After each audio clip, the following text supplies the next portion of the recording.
याद है वो वक्त जब टॉयज को तोड़कर उनमें से इस तरीके की एक मोटर निकाला करते थे और फिर उस मोटर के साथ एक छोटा सा फैन अटैच करते थे और जब इस मोटर को सेल के साथ कनेक्ट करते थे तो इस तरीके से घूमने लगता था। लेकिन ये मोटर किस प्रिंसिपल पर वर्क करती है और इसमें कौन सी ऐसी साइंस है कि सेल के साथ कनेक्ट करने पर ये फैन घूमने लगता है? तो इसी साइंस को समझने के लिए आज हम पढ़ने जा रहे हैं 11th class physics new book chapter number 10 जिसका नाम है इलेक्ट्रोमैग्नेटिज्म। और आज के लेक्चर में हम इलेक्ट्रोमैग्नेटिज्म का जो आर्टिकल पढ़ने जा रहे हैं that is article number 10.1 force on a current carrying conductor in a uniform magnetic field. और आर्टिकल नंबर 10.1 को समझाने के लिए आज मैं एक प्रॉपर सेटअप लेकर आया हूं। इस सेटअप के जरिए हम इस आर्टिकल की एक एक लाइन को प्रैक्टिकली समझेंगे और ये आर्टिकल आपको एकदम याद हो जाएगा। लेकिन इससे पहले कि आज के इस लेक्चर को स्टार्ट करें, अगर अभी तक आपने फिजिक्स इनसाइड आउट को सब्सक्राइब नहीं किया तो जल्दी से सब्सक्राइब करके बेल आइकन के बटन को क्लिक कर दें ताकि जैसे ही नेक्स्ट लेक्चर्स अपलोड हो आपको साथ के साथ नोटिफिकेशंस मिलते रहें और आप एग्जाम्स की बहुत ही अच्छे से तैयारी करके बहुत अच्छे मार्क्स ले सकें। और आज की इस वीडियो को लाइक कर दीजिए ताकि लेक्चर को पूरे मजे से स्टार्ट किया जा सके। किसी भी चैप्टर को स्टार्ट करते वक्त हमारा सबसे पहला क्वेश्चन ये होता है कि आखिर इस चैप्टर का नाम ये क्यों रखा गया है। जैसे चैप्टर नंबर 10 का ये नाम है इलेक्ट्रोमैग्नेटिज्म, तो इसका नाम इलेक्ट्रोमैग्नेटिज्म ही क्यों रखा गया है, इसके अलावा और कोई नाम क्यों नहीं रखा? यानी कि इलेक्ट्रोमैग्नेटिज्म बेसिकली है क्या चीज, इलेक्ट्रोमैग्नेटिज्म का मतलब क्या है? देखो बच्चों, इससे पहले हम चैप्टर नंबर 9 कंप्लीट कर चुके हैं जिसका नाम था electrostatics and current electricity. Electrostatics and current electricity वाले चैप्टर का जो सबसे पहला आर्टिकल था कूलम्स लॉ, उसके लेक्चर में मैंने आपको इलेक्ट्रिक चार्ज के बारे में डिटेल में बताया था। वहां पर मैंने आपको चार्ज की एग्जिस्टेंस के बारे में बताया था कि किसी भी बॉडी पर चार्ज आता क्यों है, चार्ज एग्जिस्ट करने का मेन रीजन क्या है और फिर चार्ज की बेसिक प्रॉपर्टीज क्या है, चार्ज की क्वांटाइजेशन का क्या मतलब है। तो वहां पर हमने इलेक्ट्रिक चार्ज को डिटेल में डिस्कस किया था और फिर मैंने आपको बताया था कि जब हम इलेक्ट्रिक चार्ज को रेस्ट पर स्टडी करते हैं तो that is known as electrostatics. जब इलेक्ट्रिक चार्ज मूव कर रहा होता है तो उसकी स्टडी को हम इलेक्ट्रोडायनामिक्स कहते हैं और इलेक्ट्रोडायनामिक्स में हम इलेक्ट्रिक करंट को भी स्टडी करते हैं जिसे हम करंट इलेक्ट्रिसिटी का नाम देते थे और इसके साथ साथ मैग्नेटिज्म को भी स्टडी करते हैं। देखो बच्चों, मैंने आपको बताया था कि जब इलेक्ट्रिक चार्ज मूव कर रहा होता है तो वो करंट कॉन्स्टिट्यूट करता है। जब इलेक्ट्रिक चार्ज मूव करता है तो उस केस में क्या होता है, करंट कॉन्स्टिट्यूट होता है।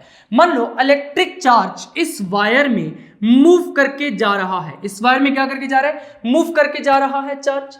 अब क्या होगा कि इस वायर में से करंट फ्लो करेगा। हमने यही कहा था कि मोशन ऑफ चार्जेस क्या कांस्टिट्यूट करता है, करंट कांस्टिट्यूट करता है। तो यहां पर जब चार्जेस मूव करके जाएंगे तो क्या कांस्टिट्यूट होगा, करंट कांस्टिट्यूट होगा और चार्जेस कुछ इस डायरेक्शन में फ्लो करके जाएंगे। मान लो इस कंडक्टर को हमने किसी बैटरी के साथ अटैच करके रखा हुआ है और करंट इसमें से फ्लो कर रहा है यानी कि चार्जेस फ्लो कर रहे हैं। अब बेसिकली होता क्या है, ये जो कंडक्टर है ना जिसमें से चार्जेस फ्लो करके जा रहे हैं, प्रैक्टिकली ये देखा गया है कि इस कंडक्टर के बाहर मैग्नेटिक फील्ड क्रिएट होता है। क्या क्रिएट होता है, मैग्नेटिक फील्ड। मैग्नेटिक फील्ड यानी कि जब किसी भी कंडक्टर में से करंट पास करता है तो उस कंडक्टर के इर्द गिर्द मैग्नेटिक फील्ड क्रिएट होता है। अब सबसे पहले तो हमें समझना पड़ेगा मैग्नेटिक फील्ड। देखो, चैप्टर को स्टार्ट करने से पहले हमें चैप्टर की अच्छे से नॉलेज होनी चाहिए, तभी हम इस चैप्टर का फर्स्ट आर्टिकल बहुत ही अच्छे तरीके से पढ़ सकते हैं, प्रॉपर फीलिंग के साथ जो वाला आर्टिकल पढ़ेंगे। लेकिन उससे पहले आपने चैप्टर के इंट्रोडक्शन को अच्छे से समझना है कि एक्चुअली ये चैप्टर है किससे रिलेटेड, क्योंकि पहले हम इलेक्ट्रिक चार्ज, इलेक्ट्रिक करंट को पढ़ चुके हैं। लेकिन आज हम बात करने जा रहे हैं कि जब किसी भी वायर में से करंट पास करता है, चार्जेस मूव करते हैं, तो उस केस में उस वायर के इर्द गिर्द, वायर की सराउंडिंग में मैग्नेटिक फील्ड क्रिएट होता है। लेकिन बच्चों, मैग्नेटिक फील्ड क्या है, what is meant by magnetic field? Electric field के बारे में तो हम लास्ट चैप्टर में डिटेल में डिस्कस कर चुके हैं कि इलेक्ट्रिक फील्ड एक ऐसा रीजन है जिसमें कोई भी इलेक्ट्रिक चार्ज फोर्स एक्सपीरियंस करता है, यानी एक चार्ज है जो कि रेस्ट पर प्रेजेंट है। और यहां पर एक और मैं टेस्ट चार्ज लेकर आया हूं, स्मॉल पॉजिटिव टेस्ट चार्ज। तो अगर ये इस रीजन में इस चार्ज की वजह से फोर्स एक्सपीरियंस करता है तो मैं ये कहूंगा कि इस चार्ज का इलेक्ट्रिक फील्ड यहां पर क्या है, प्रेजेंट है, यानी कि यहां पर रेडियली आउटवर्ड इसकी इलेक्ट्रिक फील्ड लाइंस निकल रही होती थी। इसी तरीके से हमने लास्ट चैप्टर में डिटेल में डिस्कस किया था इलेक्ट्रिक चार्जेस के बारे में। लेकिन आज हम मैग्नेटिक फील्ड के बारे में पढ़ेंगे कि मैग्नेटिक फील्ड क्या है। देखो बच्चों, फील्ड का क्या मतलब है? फील्ड का मतलब है इलाका। जैसे कि अगर आप मोबाइल का हॉटस्पॉट ऑन करें तो उसके सिग्नल्स कुछ एरिया में तो आते रहते हैं, लेकिन जब आप थोड़ा सा दूर चले जाते हैं तो सिग्नल्स वीक हो जाते हैं या फिर सिग्नल्स आना ही बंद हो जाते हैं। यानी कि अगर यहां पर आपने मोबाइल का हॉटस्पॉट ऑन करके रखा है तो एक स्पेसिफिक रीजन है जिसमें सिग्नल्स आ रहे हैं। अगर आप उस रीजन से बाहर जाएंगे तो वहां पर कोई सिग्नल्स नहीं आएंगे। इसी तरीके से अगर यहां पर एक मैग्नेट है, यहां पर क्या है? एक मैग्नेट है। मान लो इस तरीके का मैग्नेट है। अब अगर मैं दूसरा मैग्नेट इसके करीब लेकर आता हूं तो ये इसको अट्रैक्ट करेगा या रिपेल करेगा? देखो जैसे यहां पर इसने अट्रैक्ट कर लिया है, तो इस मैग्नेट के अराउंड ऐसा रीजन जिसमें किसी दूसरे मैग्नेटिक ऑब्जेक्ट पर फोर्स एक्सर्ट करता है तो उसको हम जनरली कह सकते हैं कि उस रीजन में इसका मैग्नेटिक फील्ड प्रेजेंट है। लेकिन अगर हम फिजिक्स की लैंग्वेज में इसको डिफाइन करें तो हम ये कहते हैं कि ऐसा रीजन जिसमें कोई भी मूविंग चार्ज फोर्स एक्सपीरियंस करता है उसको हम क्या कहते हैं? Magnetic field. लेकिन इलेक्ट्रिक फील्ड में क्या था? इलेक्ट्रिक फील्ड में हमने ये कहा था कि ऐसा रीजन जिसमें कोई भी चार्ज, चाहे वो रेस्ट पर हो चाहे वो मोशन में हो, वो फोर्स एक्सपीरियंस करता है तो वहां पर इलेक्ट्रिक फील्ड प्रेजेंट होगी। लेकिन जब हम मैग्नेटिक फील्ड की डेफिनेशन लिखते हैं तो फिर हम ये कहते हैं ऐसा रीजन इन स्पेस जहां पर कोई भी मूविंग चार्ज फोर्स एक्सपीरियंस करता है। इसको आगे चलकर हम इस चैप्टर में डिटेल में पढ़ेंगे, लेकिन यहां तक आपने इतनी बात समझनी है कि ये मैग्नेट लेट से प्रेजेंट है, इसके करीब मैं कोई दूसरा मैग्नेट लेकर आता हूं तो ये उस पर क्या करेगा? फोर्स एक्सर्ट करेगा। अगर मैं इस तरीके से रखता हूं तो यहां पर ये रिपेल कर रहा है, अगर इस तरीके से रखता हूं तो ये अट्रैक्ट कर रहा है। यानी इस मैग्नेट के अराउंड ऐसा रीजन जिसमें ये किसी भी दूसरे मैग्नेटिक ऑब्जेक्ट पे फोर्स एक्सर्ट कर रहा है, तो इस केस में हम ये कहेंगे कि यहां पर मैग्नेटिक फील्ड प्रेजेंट है, जिसकी वजह से कोई भी दूसरा मैग्नेटिक ऑब्जेक्ट आता है यहां पर तो वो फोर्स एक्सपीरियंस कर रहा है। जिस तरीके से यहां पर हमने इलेक्ट्रिक फील्ड को डिफाइन किया था, इसी तरीके से यहां पर हम मैग्नेटिक फील्ड को पढ़ते हैं। देखो बच्चों, वापस से इसी कंसेप्ट पर आते हैं कि एक वायर में से क्या करके जा रहा है? करंट फ्लो करके जा रहा है। जब करंट फ्लो करके जा रहा है, चार्ज मूव कर रहा है, तो मूविंग चार्ज क्या करता है? मैग्नेटिज्म भी शो करता है। यानी इस वायर के अराउंड मैग्नेटिक फील्ड भी बनेगा। और इस वायर के अराउंड बनने वाले मैग्नेटिक फील्ड को मजीद स्टडी करने के लिए यहां पर हम एक डायग्राम कंसीडर करते हैं। देखो ये एक डायग्राम है जिसमें यहां पर ये एक वायर है जिसमें से क्या करके जा रहा है? करंट फ्लो करके जा रहा है। यानी कि बेसिकली चार्जेस मूव कर रहे हैं, चार्जेस डायरेक्शन में फ्लो कर रहे हैं। इस वायर के अक्रॉस हमने कोई बैटरी अटैच कर रखी है जिसकी वजह से इसमें से करंट फ्लो कर रहा है और करंट इस डायरेक्शन में फ्लो कर रहा है क्योंकि चार्जेस इस डायरेक्शन में मूव कर रहे हैं। अब यहां पर एक क्वेश्चन ये आता है कि हमें कैसे मालूम हुआ कि जब किसी वायर में से करंट पास करता है तो उसके अराउंड मैग्नेटिक फील्ड क्रिएट होती है? इसके लिए हम यहां पर इस तरीके का एक इंस्ट्रूमेंट यूज करते हैं। इसको देख रहे हो, दिस इज कंपास नीडल। देखो अगर इस वायर में से करंट पास कर रहा है तो जैसे ही मैं ये कंपास नीडल इस वायर के करीब लेकर आऊंगा तो इस कंपास नीडल में डिफ्लेक्शन होगी। ये डिफ्लेक्शन ये शो करेगी कि यहां पर मैग्नेटिक फील्ड प्रेजेंट है। अब अगर मैं डिफरेंट पॉइंट्स पर इस कंपास को रखता हूं तो यहां पर ये कंपास कुछ इस तरीके से डायरेक्शन को इंडिकेट करता है, कुछ इस तरीके से यहां पर। फिर अगर मैं इसको वायर के अराउंड यहां पर रखता हूं, मान लो यहां पर वायर है, फिर मैं इसको यहां पर रखता हूं तो डायरेक्शन को इस तरीके से इंडिकेट करेगा। यहां पर रखूंगा तो डायरेक्शन को इस तरीके से इंडिकेट करेगा। यहां पर रखूंगा तो डायरेक्शन को इस तरीके से इंडिकेट करेगा। यहां पर रखूंगा तो कुछ इस तरीके से होगी, यहां पर इस तरीके से, यहां पर इस तरीके से, यहां पर इस तरीके से। यानी अगर किसी भी वायर में से करंट पास कर रहा है तो उसके अराउंड अगर आप कंपास नीडल को प्लेस करें तो कंपास नीडल में ये जो एरो है ये आपको इस तरीके से पॉइंट करता हुआ दिखाई देगा। तो यहां पर देखो बच्चों, अगर मैं इन पॉइंट्स को आपस में मिलाऊं तो ये एक सर्कल फॉर्म हो रहा है और ये जितनी भी डायरेक्शंस थी ये टेंजेंट टू दी सर्कल को ही शो कर रही थी। तो इसका मतलब है कि किसी भी वायर के अराउंड जो मैग्नेटिक फील्ड क्रिएट होती है एक्चुअली वो एक सर्कल की फॉर्म में होती है, यानी कि सर्कुलर मैग्नेटिक फील्ड क्रिएट होती है।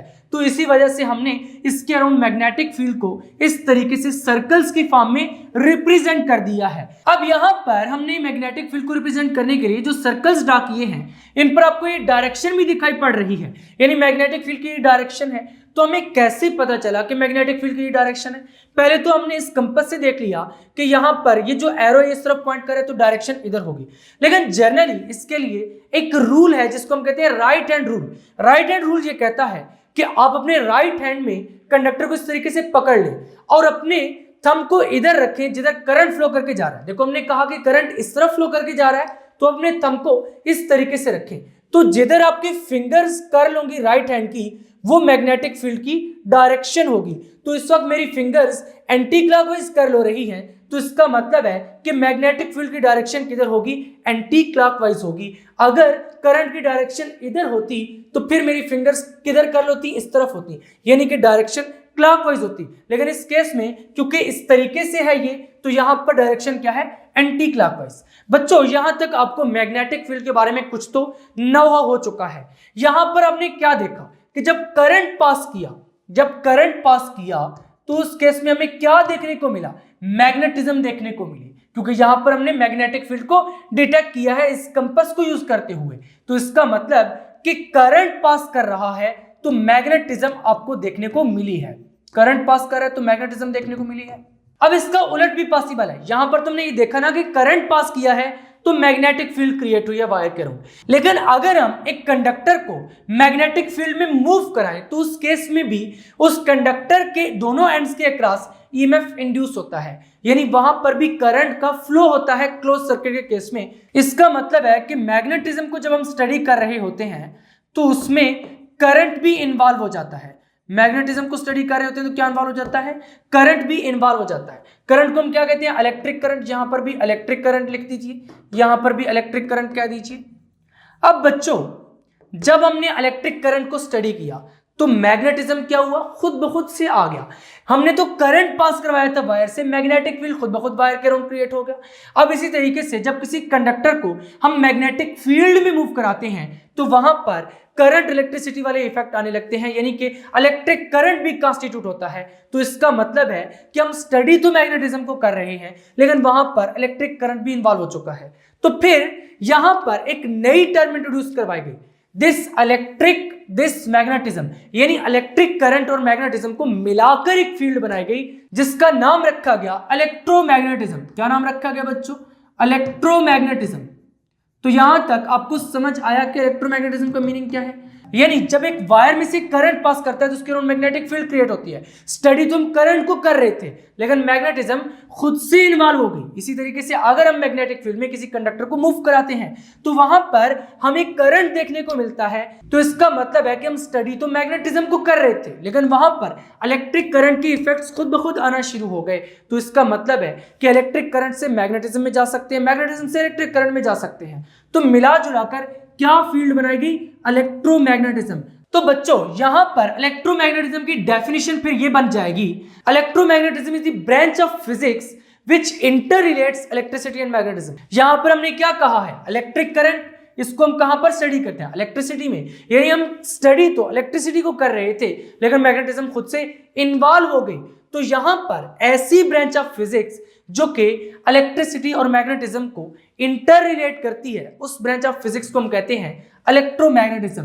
तो इस पूरे चैप्टर में हमने बेसिकली इलेक्ट्रोमैग्नेटिज्म के बारे में पढ़ना है। लेकिन चैप्टर को स्टार्ट करने से पहले मैं चाहता हूं कि 2-3 पॉइंट्स आपको अच्छे तरीके से क्लियर हो जाए।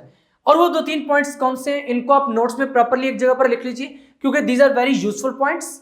तो यहां पर सबसे पहला पॉइंट ये है कि जो इलेक्ट्रिक चार्ज है, इलेक्ट्रिक चार्ज जब ये रेस्ट पर होता है, इलेक्ट्रिक चार्ज जब रेस्ट पर होता है तो उस केस में जस्ट आपके पास इलेक्ट्रिक फील्ड कॉन्स्टिट्यूट होती है, यानी चार्ज के अराउंड जो रीजन है वहां पर इलेक्ट्रिक फील्ड प्रेजेंट होती है, इलेक्ट्रिक फील्ड।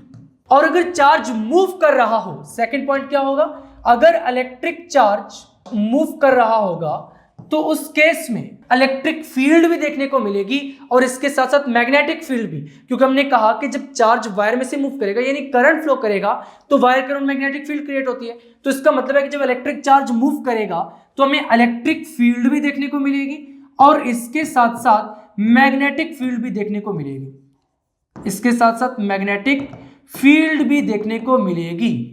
अब यहां पर बच्चों ये जो थर्ड और फोर्थ पॉइंट है ना, इसको आपने डिटेल में समझना है। जब कोई भी इलेक्ट्रिक चार्ज इलेक्ट्रिक फील्ड में आए, यानी यहां पर मान लो एक चार्ज है और इलेक्ट्रिक फील्ड लाइंस इस तरीके से, क्योंकि पॉजिटिव चार्ज है तो ये रेडियली आउटवर्ड होंगी। अब यहां पर अगर मैं कोई दूसरा पॉजिटिव चार्ज लेकर आता हूं, मान लो यहां पर, तो ये चार्ज क्या करेगा, उसको रिपेल करेगा, इस तरफ भेजेगा।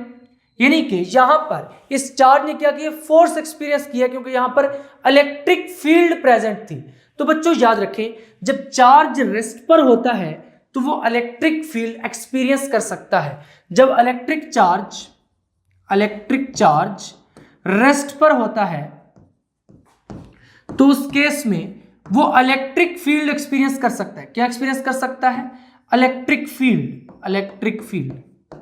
लेकिन याद रखें, जो चार्ज रेस्ट पर होता है ना, वो मैग्नेटिक फील्ड एक्सपीरियंस नहीं कर सकता। अगर उसके करीब आप कोई मैग्नेट लेकर जाएंगे तो उस पर कोई फर्क नहीं पड़ेगा। यानी कि जो इलेक्ट्रिक चार्ज रेस्ट पर होता है तो वो इलेक्ट्रिक फील्ड एक्सपीरियंस कर सकता है, बट मैग्नेटिक फील्ड एक्सपीरियंस नहीं करेगा। ना तो रेस्ट वाला चार्ज मैग्नेटिक फील्ड क्रिएट करेगा और ना ही रेस्ट वाला चार्ज मैग्नेटिक फील्ड को एक्सपीरियंस करेगा। लेकिन जो इलेक्ट्रिक चार्ज मूव कर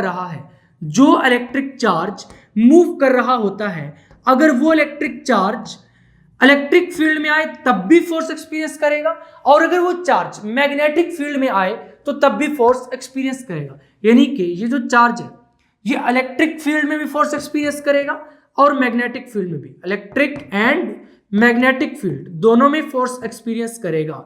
these are very important points. अगर आपने इस चैप्टर को अच्छे तरीके से समझना है तो उन पॉइंट्स को अच्छे तरीके से याद कर लो। इलेक्ट्रिक चार्ज जो रेस्ट पर होता है वो जस्ट इलेक्ट्रिक फील्ड कांस्टिट्यूट करता है, मैग्नेटिक फील्ड नहीं कांस्टिट्यूट करता, और जो चार्ज मूव कर रहा होता है वो इलेक्ट्रिक फील्ड और मैग्नेटिक फील्ड दोनों कांस्टिट्यूट करता है। अब यहीं से फिर थर्ड और फोर्थ पॉइंट भी निकल कर आते हैं।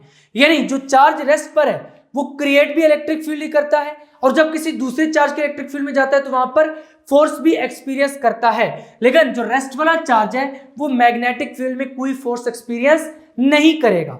सेकंड पॉइंट क्या है, जब इलेक्ट्रिक चार्ज मूव कर रहा होता है तो उस केस में इलेक्ट्रिक फील्ड भी कांस्टिट्यूट करता है और मैग्नेटिक फील्ड भी कांस्टिट्यूट करता है। इसी तरीके से जो मूविंग इलेक्ट्रिक चार्ज है वो किसी दूसरे चार्ज के इलेक्ट्रिक फील्ड को एक्सपीरियंस भी कर सकता है और इसके साथ साथ मैग्नेटिक फील्ड को भी एक्सपीरियंस कर सकता है।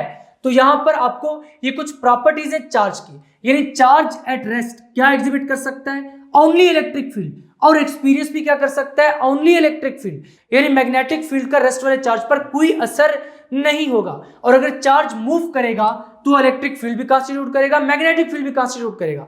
इसी तरीके से फिर मूविंग चार्ज इलेक्ट्रिक फील्ड और मैग्नेटिक फील्ड दोनों को एक्सपीरियंस भी कर सकता है। यानी जब वो किसी भी इलेक्ट्रिक फील्ड और मैग्नेटिक फील्ड में जाएगा तो वो फोर्स एक्सपीरियंस करेगा।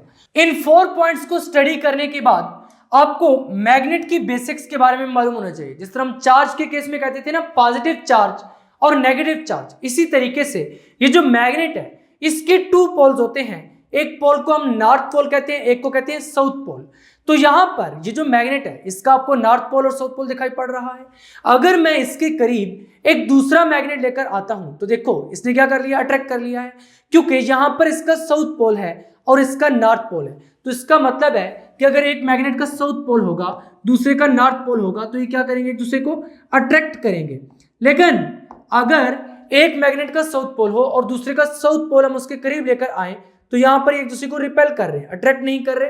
तो इसका मतलब है कि साउथ साउथ आपस में क्या करेंगे, रिपेल करेंगे। क्या करेंगे, रिपेल करेंगे। और अगर मैं इस मैग्नेट के नॉर्थ पोल को इस मैग्नेट के नॉर्थ पोल के करीब लेकर आता हूं तो इस केस में भी एक दूसरे को रिपेल कर रहे हैं, अट्रैक्ट नहीं कर रहे। तो इसका मतलब है कि नॉर्थ नॉर्थ भी एक दूसरे को क्या करेंगे, रिपेल करेंगे। लेकिन बच्चों मैग्नेट्स के केस में आपने एक बात याद रखनी है कि मैग्नेट का साउथ पोल और नॉर्थ पोल इनको हम सेपरेट नहीं कर सकते। ऐसे नहीं कर सकते कि भाई इस मैग्नेट का सिर्फ नॉर्थ पोल लेकर आओ साउथ पोल वहीं पर छोड़ो, ऐसे नहीं हो सकता। अगर आप एक मैग्नेट को तोड़कर छोटे छोटे पीसेस में कन्वर्ट कर दें तो उस केस में जो हर छोटा पीस होगा उसका भी एक नॉर्थ पोल होगा और एक साउथ पोल होगा। इसका मतलब है कि मैग्नेटिक मोनोपोल्स एग्जिस्ट नहीं करते, यानी सिंगल पोल एग्जिस्ट नहीं करेगा। आप ये कहें कि जस्ट नॉर्थ जस्ट साउथ, ऐसे नहीं होगा। Just north just south exist नहीं करेंगे, हर केस में इसका नॉर्थ पोल भी होगा और साउथ पोल भी होगा। यानी कि आपको मैग्नेट कभी भी ऐसा नहीं मिलेगा जिसका सिर्फ नॉर्थ पोल या फिर सिर्फ साउथ पोल हो, यानी हमेशा आपको नॉर्थ पोल और साउथ पोल दोनों ही मिलेंगे। आइसोलेटेड मोनोपोल आपको मैग्नेट का नहीं मिल सकता। सो यहां पर आपने इस बात को याद रखना है। यहां तक ये थी मैग्नेट्स की बेसिक। अब हम चलते हैं आर्टिकल नंबर 10.1 की तरफ, that is force on a current carrying conductor in a uniform magnetic field. देखो बच्चों, यहां पर जब हमने कहा है कि एक वायर में से करंट पास करेगा तो उसके अराउंड इस तरह सर्कल्स में मैग्नेटिक फील्ड क्रिएट होगा। तो इस केस में यहां पर मैग्नेटिक फील्ड प्रेजेंट है। अगर मैं कुछ दूसरा मैग्नेट इसके करीब लेकर आता हूं, देखो यहां पर मैं एक दूसरा मैग्नेट इसके करीब लेकर आता हूं, ये इसका नॉर्थ पोल है, ये साउथ पोल है, तो यहां पर इसको फोर्स एक्सपीरियंस करनी चाहिए, नहीं करनी चाहिए। देखो जैसे यहां पर ये एक मैग्नेट है, ये दूसरा मैग्नेट है, अगर मैं इन दोनों को एक दूसरे के करीब लेकर आता हूं तो ये साउथ पोल नॉर्थ पोल एक दूसरे को क्या कर रहे हैं, अट्रैक्ट कर रहे हैं। यानी इसकी मैग्नेटिक फील्ड और इसकी मैग्नेटिक फील्ड के दरमियान इंटरेक्शन हुई है, ये एक दूसरे को अट्रैक्ट कर रहे हैं, यानी एक दूसरे पर फोर्स एक्सर्ट कर रहे हैं, या फिर ये दोनों मैग्नेट्स फोर्स एक्सपीरियंस कर रहे हैं। तो इस केस में इन्होंने एक दूसरे को क्या कर लिया, अट्रैक्ट कर लिया है। अगर यहां पर इस कंडक्टर के अराउंड मैग्नेटिक फील्ड प्रेजेंट है तो इसको भी तो किसी दूसरे मैग्नेट को अट्रैक्ट या फिर रिपेल करना चाहिए। जब यहां पर अट्रैक्शन या रिपल्शन होगी तो इसका मतलब है कि यहां पर कोई फोर्स प्रेजेंट होगी। क्या प्रेजेंट होगी? फोर्स। यानी ये जो कंडक्टर है जिसमें से करंट पास कर रहा है, ये फोर्स एक्सपीरियंस करेगा। तो ये कंडक्टर कितनी फोर्स एक्सपीरियंस करेगा, उसी को मैं इस आर्टिकल में पढ़ने जा रहे हैं। आर्टिकल के नाम पर जरा फोकस करें, force on a current carrying conductor. देखो ये फोर्स है on a current carrying conductor, इस कंडक्टर में से करंट पास कर रहा है, इसके करीब हम मैग्नेट लेकर आए हैं, तो ये करंट कैरिंग कंडक्टर क्या करेगा, फोर्स एक्सपीरियंस करेगा, क्योंकि इसके अराउंड भी मैग्नेटिक फील्ड प्रेजेंट है। अगर मैग्नेटिक फील्ड प्रेजेंट है तो इसका मतलब है कि यहां पर इसके करीब मैग्नेट लेकर आएंगे तो ये फोर्स एक्सपीरियंस करेगा। तो कितनी फोर्स एक्सपीरियंस करेगा, उसी को हमने इस आर्टिकल में स्टडी करना है। सबसे पहली हेडिंग लगाई है एक्सपेरिमेंटल ऑब्जर्वेशन। तो यहां पर यह है एक्सपेरिमेंट, जिसमें हमने ये देखना है कि वाकई current carrying conductor magnetic field में फोर्स एक्सपीरियंस करता है। तो यहां पर बच्चों ये एक पावर सप्लाई है, इसके साथ ये जो आपको दिखाई पड़ रहा है इट इज कंडक्टर। जब मैं इस पावर सप्लाई को ऑन करूंगा और इस की को क्लोज करूंगा तो यहां पर इस कंडक्टर में से करंट फ्लो करना स्टार्ट कर देगा। और यहां पर ये टू मैग्नेट्स हैं, इसका नॉर्थ पोल हमने इस तरफ रखा है और नीचे वाले का साउथ पोल हमने इस तरफ रखा है, और ये करंट कैरिंग कंडक्टर, यानी यहां पर बेसिकली मैग्नेटिक फील्ड प्रेजेंट है इन टू मैग्नेट्स के दरमियान। अब अगर मैं इस कंडक्टर में से करंट पास करवाऊं तो ये क्या बन जाएगा, करंट कैरिंग कंडक्टर। और फिर यहां पर मैग्नेटिक फील्ड भी प्रेजेंट है, क्योंकि ये दो मैग्नेट्स हैं, यूनिफॉर्म मैग्नेटिक फील्ड प्रेजेंट है। तो इसका मतलब है कि जब इस कंडक्टर में से करंट पास करेगा तो मैग्नेटिक फील्ड में इसको कोई ना कोई फोर्स एक्सपीरियंस करनी चाहिए। तो यही आर्टिकल का नाम है force on a current carrying conductor, यानी इस करंट कैरिंग कंडक्टर पर कितनी फोर्स है इन यूनिफॉर्म मैग्नेटिक फील्ड, इस यूनिफॉर्म मैग्नेटिक फील्ड में। तो चलिए इसको ऑब्जर्व करने के लिए इस पावर सप्लाई को ऑन करते हैं। तो यहां पर देखिए ये पावर सप्लाई ऑन हो चुकी है। यहां पर अभी मैं इस की को क्लोज करता हूं, आपने इस कंडक्टर की बिहेवियर को ऑब्जर्व करना है। जैसे ही मैंने की को क्लोज किया, ये कंडक्टर राइट साइड पर मूव कर गया है, क्योंकि जब मैंने की को क्लोज किया है तो इस केस में कंडक्टर में से करंट पास कर रहा है। तो हमने क्या लिखा है, force on a current carrying conductor ने यूनिफॉर्म मैग्नेटिक फील्ड। देखो यहां पर यूनिफॉर्म मैग्नेटिक फील्ड प्रेजेंट है, हमने इन टू मैग्नेट्स को यूज करते हुए यूनिफॉर्म मैग्नेटिक फील्ड क्रिएट की है, और ये काफी स्ट्रांग मैग्नेट्स हैं जिनकी बहुत ज्यादा मैग्नेटिक फील्ड है।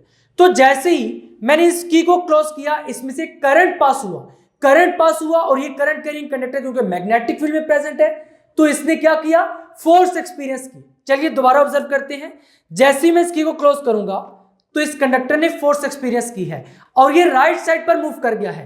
तो आपकी बुक में इसी के बारे में पूरा आर्टिकल लिखा गया है, force on a current carrying conductor ने यूनिफॉर्म मैग्नेटिक फील्ड। ये कंडक्टर है, जैसे ही इसमें से करंट पास हुआ तो ये करंट कैरिंग कंडक्टर बन गया, और करंट कैरिंग कंडक्टर ने क्या की, फोर्स एक्सपीरियंस की यूनिफॉर्म मैग्नेटिक फील्ड में। तो चलिए अब इसी एक्सपेरिमेंट को उठाकर नोट्स में लिख देते हैं। Experiments show that when a current carrying conductor is placed in a magnetic field, it experiences a force।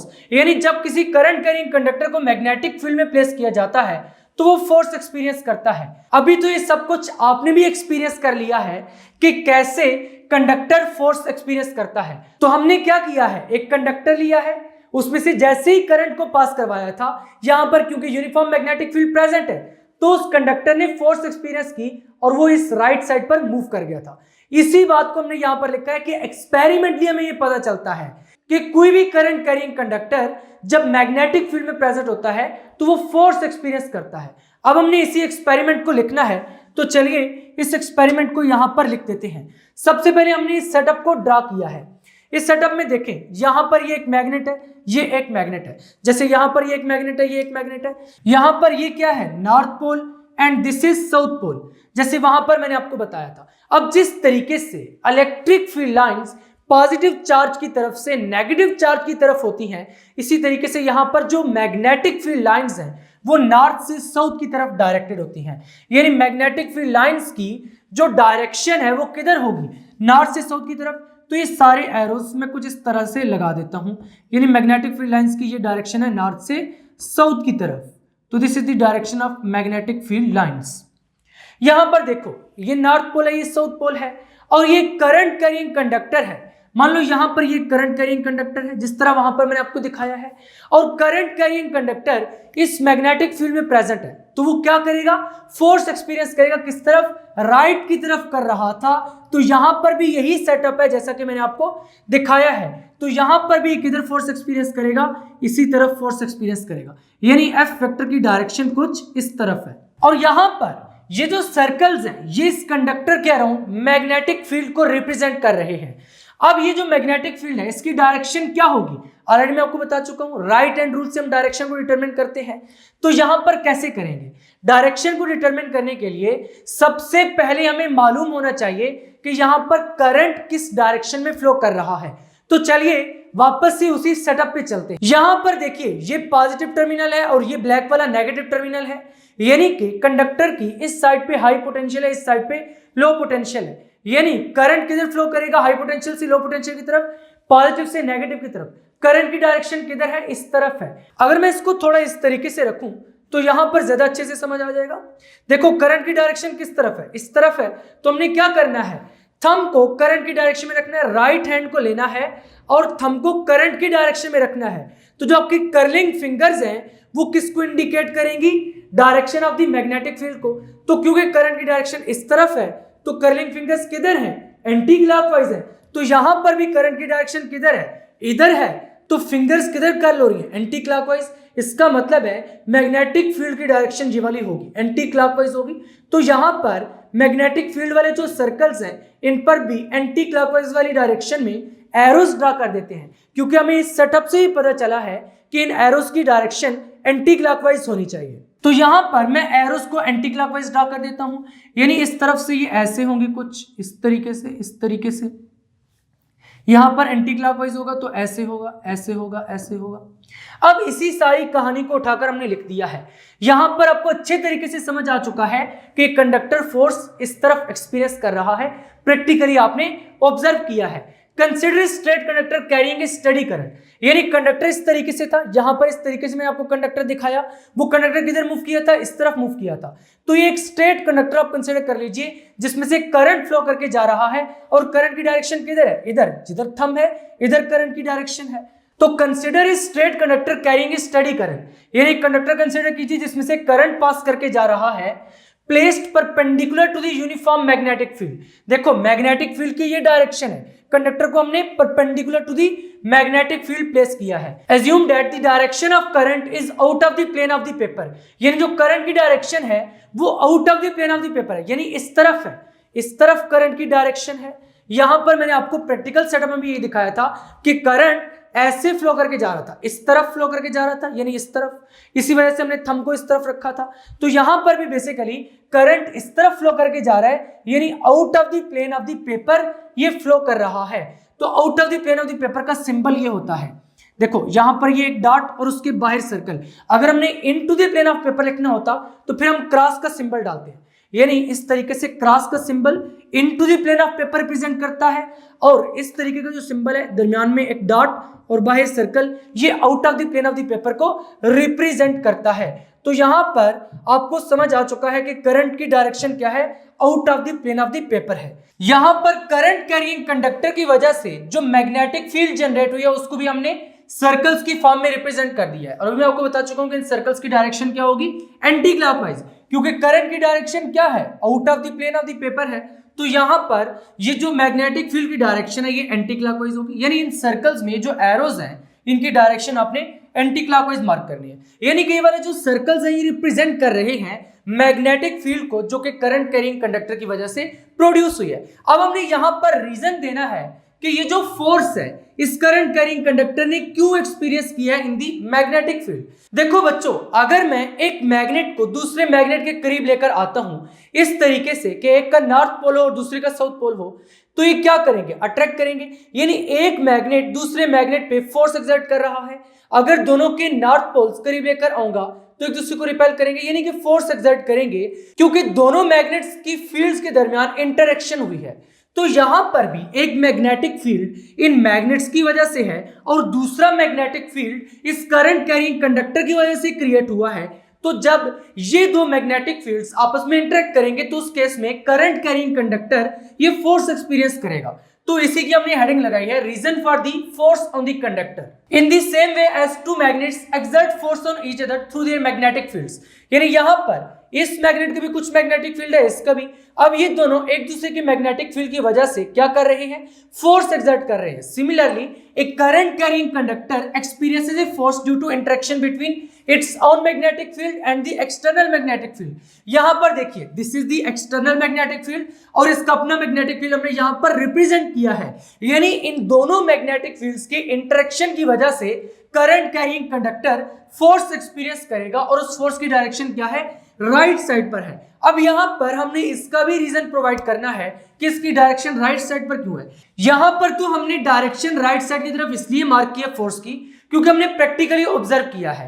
Practically हमने क्या ऑब्जर्व किया था कि कंडक्टर राइट साइड की तरफ मूव किया था, जो कि इंडिकेट कर रहा था कि उस पर जो फोर्स लग रही है वो राइट साइड की तरफ लग रही है।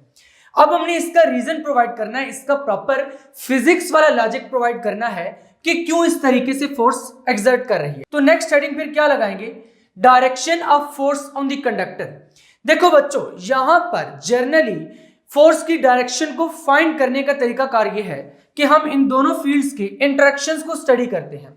देखो यहां पर ये नॉर्थ पोल है, ये साउथ पोल है और मैग्नेटिक फील्ड लाइंस नॉर्थ से साउथ की तरफ डायरेक्टेड है। और यहां पर करंट कैरिंग कंडक्टर की वजह से जो मैग्नेटिक फील्ड है उसको हमने सर्कल्स की फॉर्म में रिप्रेजेंट किया है।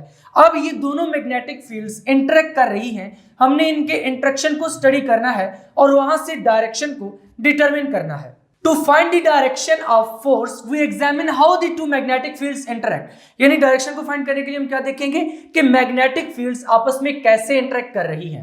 On the left side of the conductor, the magnetic field due to the current and the external magnetic field strengthen each other. यहां पर देखिए, लेफ्ट साइड पर ये जो मैग्नेटिक फील्ड की डायरेक्शन है एक्सटर्नल मैग्नेटिक फील्ड की, वो नॉर्थ टू साउथ है, यानी इस तरफ है। और यहां पर ये जो सर्कल्स में आपको मैग्नेटिक फील्ड दिखाई दे रही है, यहां पर इसकी डायरेक्शन भी इधर है। जब दोनों की डायरेक्शन सेम है तो इसका मतलब है कि यहां पर मैग्नेटिक फील्ड की स्ट्रेंथ ज्यादा हो जाएगी। तो इसी बात को हमने लिखा है on the left side of the conductor the magnetic field due to the current and the external magnetic field strengthens each other, क्योंकि दोनों सेम डायरेक्शन में है। On the right side these two magnetic fields oppose each other. Right side पर देखिए, यहां पर जो external magnetic field है उसकी डायरेक्शन ये है, लेकिन ये जो सर्कल्स की फॉर्म में आपको मैग्नेटिक फील्ड दिखाई पड़ रही है यहां पर डायरेक्शन इस तरफ बन रही है। यानी दोनों की डायरेक्शन इस वक्त अपोजिट है राइट साइड पे। तो जब ये दोनों को अपोज कर रही है तो यहां पर मैग्नेटिक फील्ड स्ट्रेंथ क्या हो जाएगी, वीक हो जाएगी। As a result the conductor moves toward the side where the magnetic field is weaker, क्योंकि यहां पर इस मैग्नेटिक फील्ड की डायरेक्शन ये है और कंडक्टर की वजह से मैग्नेटिक फील्ड है उसकी डायरेक्शन ये है, दोनों ऑपोजिट है। तो यहां पर मैग्नेटिक फील्ड क्या हो जाएगी, रिजल्टेंट मैग्नेटिक फील्ड वीक हो जाएगी, जिसकी वजह से कंडक्टर इस तरफ मूव करेगा। क्योंकि मैग्नेटिक फील्ड राइट साइड पर वीक हो रही है तो कंडक्टर किधर मूव करेगा, राइट साइड की तरफ मूव करेगा, यानी कि राइट साइड की तरफ फोर्स एक्सपीरियंस करेगा। When viewed from the front, the force on the conductor acts towards right. जैसे अभी मैंने आपको बताया कि यहां पर कंडक्टर को जब आप सामने से देखेंगे तो आपको फोर्स इस राइट साइड पर नजर आएगी। Thus the force F vector acts perpendicular to both the direction of current and the direction of magnetic field. यहां पर देखिए बच्चों, मैग्नेटिक फील्ड की डायरेक्शन किधर थी, इधर थी, यानी कि इस तरफ, और फोर्स की डायरेक्शन किधर थी, इधर थी, और करंट की डायरेक्शन किधर थी, out of the plane of paper थी, यानी इस तरफ थी। अब अगर आप इन तमाम डायरेक्शंस को ऑब्जर्व करें तो इनके दरमियान एंगल 90 डिग्री बन रहा है, यानी ये सारी की सारी डायरेक्शंस आपस में क्या है, परपेंडिकुलर है। फोर्स की डायरेक्शन, करंट की डायरेक्शन ये क्या है, परपेंडिकुलर है, करंट की डायरेक्शन, मैग्नेटिक फील्ड की डायरेक्शन ये आपस में परपेंडिकुलर है। इसी तरीके से फोर्स की डायरेक्शन और मैग्नेटिक फील्ड की डायरेक्शन ये भी आपस में परपेंडिकुलर है। तो यहां पर हमने यही बात लिखी है, thus the force F vector acts perpendicular to both the direction of the current and the magnetic field। अब ये जो डायरेक्शन वाला पॉइंट है कि फोर्स की डायरेक्शन मैग्नेटिक फील्ड और करंट की डायरेक्शन के परपेंडिकुलर है, इसी पॉइंट को फ्लेमिंग सर ने ऑब्जर्व किया था, जो कि एक फिजिस्ट थे, और उन्होंने एक रूल दिया था जिसको हम कहते हैं फ्लेमिंग्स लेफ्ट हैंड रूल। यहां पर देखिए, अगर मैं इस फिंगर के अलांग करंट की डायरेक्शन को मानूं, क्या मानूं कि इधर करंट की डायरेक्शन है, और यहां पर इस फिंगर के अलांग में मैग्नेटिक फील्ड की डायरेक्शन मानूं, यहां पर मैग्नेटिक फील्ड की डायरेक्शन, तो उस केस में ये जो थंब है ये इंडिकेट करेगा कि फोर्स की डायरेक्शन क्या है। तो इसका मतलब है कि थंब के साथ हम क्या लिख देंगे, फोर्स। तो यहां पर फ्लेमिंग्स लेफ्ट हैंड रूल की स्टेटमेंट भी यही है, position your left hand such that the first finger points in the direction of magnetic field. यानी अपने लेफ्ट हैंड को इस तरीके से प्लेस करें कि ये वाली जो फिंगर है वो मैग्नेटिक फील्ड की डायरेक्शन में पॉइंट करे, the second finger points in the direction of current, और ये जो सेकंड फिंगर है ये करंट की डायरेक्शन में पॉइंट करे, then the thumb will give the direction of force acting on the conductor। तो थंब किसको इंडिकेट करेगा, फोर्स की डायरेक्शन को इंडिकेट करेगा। यानी कि अगर आप अपने लेफ्ट हैंड को इस तरीके से अलाइन करें कि जो फर्स्ट फिंगर है ये मैग्नेटिक फील्ड की डायरेक्शन को शो करे और सेकंड फिंगर करंट की डायरेक्शन को शो करे, तो ये जो आपका थंब है लेफ्ट हैंड का, ये इंडिकेट करेगा कि फोर्स की डायरेक्शन क्या है।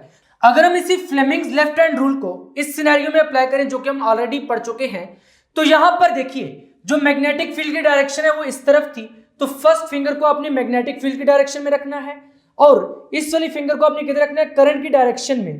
तो जो थंब है वो इंडिकेट करेगा फोर्स की डायरेक्शन को।